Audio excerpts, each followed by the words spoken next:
বিন হারেসা রাদিয়াল্লাহু আনহুকে একটা কাফেলার সেনাপতির দায়িত্ব দিয়েছিলেন যখন তার বয়স মাত্র 17 বছর। কত বছর? 17 বছর বয়সী একজন তরুণ সাহাবী যায়েদ ইবনে হারেসা রাদিয়াল্লাহু আনহু, তিনি নেতৃত্ব দিচ্ছেন এমন সাহাবীদের যে সাহাবীরা তার চেয়ে বয়সে অনেক বড়।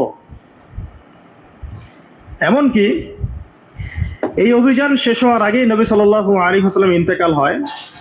তার পরবর্তীতে আবু বকর সিদ্দিক রাদিয়াল্লাহু আনহু সেই অভিযান আবার চালানোর চেষ্টা করেন, আবার চালানোর জন্য মনস্থ করেন। তিনি আবার যায়েদ বিন হারেসা রাদিয়াল্লাহু আনহুকেই নেতৃত্ব দেন। এটা নিয়ে ওমর রাদিয়াল্লাহু আনহু তাকে কিছু কথা বলেন যে আপনি যায়েদ বিন হারেসাকে নেতৃত্ব দিচ্ছেন, বয়সে ছোট সাহাবী, তার পিছনে অনেক বড় বড় সাহাবী থাকবে, তারা তো তাকে নাও মানতে পারে, এটা কেমন হয়? বারবার তাকে ভেটো দিচ্ছেন।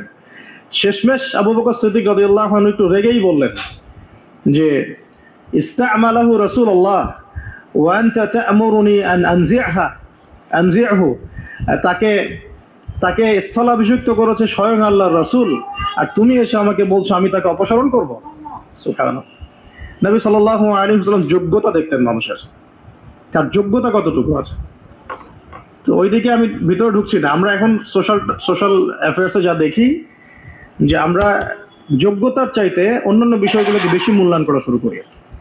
এতে করে তরুণরা উঠে আসতে পারে না, তরুণদের জার্নি অনেক টাফ হয়, এবং যারা স্পেশালি জেনারেল ব্যাকগ্রাউন্ড থেকে দিনের দিকে আসার চেষ্টা করেন তারা পদে পদে হতাশ হয়। তাদেরকে বুকে নেওয়ার মানুষ খুব কম থাকে। কেন জানি তাকে মানুষ কাউন্টার মনে করে, এনিমি মনে করে, অন্তর্দাহ সৃষ্টি হয়, জ্বালান হয়। হঠাৎ করে উড়ে এসে জুড়ে বসলো, উম্মার দায়িত্ব নিয়ে নিচ্ছে।